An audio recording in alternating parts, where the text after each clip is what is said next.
আসসালামু আলাইকুম। কি অবস্থা বাংলাদেশ ক্রিকেট দলের? হ্যাঁ, বাংলাদেশ টাইগারদের আমরা জানতাম যে বাংলাদেশ ওডিআইতে সেরা। বিশেষ করে টি-টোয়েন্টি এবং টেস্টের থেকেও ভালো দল ছিল বা দল ভাবতাম আমরা ওডিআই ক্রিকেটে বাংলাদেশ টাইগারদের। কিন্তু তাদের এই ব্যাটিং এর এই অবস্থা কেন?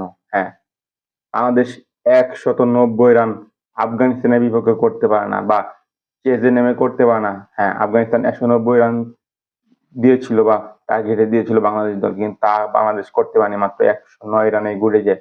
এখন আমার একটাই ভাবনার বিষয়, হ্যাঁ, বাংলাদেশ কি ২ ইনিংসে ব্যাট করার সুযোগ পেল বা বাংলাদেশকে যদি এই ওডিআই সিরিজে টেস্ট সিরিজের মতন ২ ইনিংসে যদি আফগানিস্তান ব্যাটিং করার সুযোগ দিত বা আইসিসি একটা নিয়ম করে দিত যে বাংলাদেশের পক্ষ হয়ে যে বাংলাদেশের ২ ইনিংস ব্যাটিং করার সুযোগ পেত বা পাবে, তবুও কি বাংলাদেশ এই ১৯১ রান বা ১৯০ রান পেরিয়ে ১৯১ রান করতে পারতো?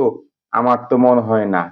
কোনোবারই করতে পারতো না। হ্যাঁ, কোনো সময় করতে পারতো না বা করার ধারে কাছেও যেতেও পারতো না। কারণ ১০৯ রান করে প্রথম ইনিংসে তারা ১০৯ রান করে।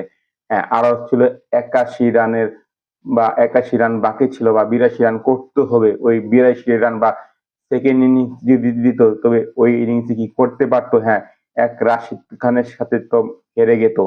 আমার মনে হয়, এইটাই আমার বিশ্বাস, বাংলাদেশ দ্বিতীয় ইনিংস ছিল বা দ্বিতীয় ইনিংসের সুযোগ দিল ওডিআইতেও, বিশেষ করে বাংলাদেশকে একটি সুযোগ দিল বা দ্বিতীয় ইনিংস ব্যাটিং করার সুযোগ দিল বাংলাদেশ, তা পারতো না। এটাই হলো মূল বিষয়।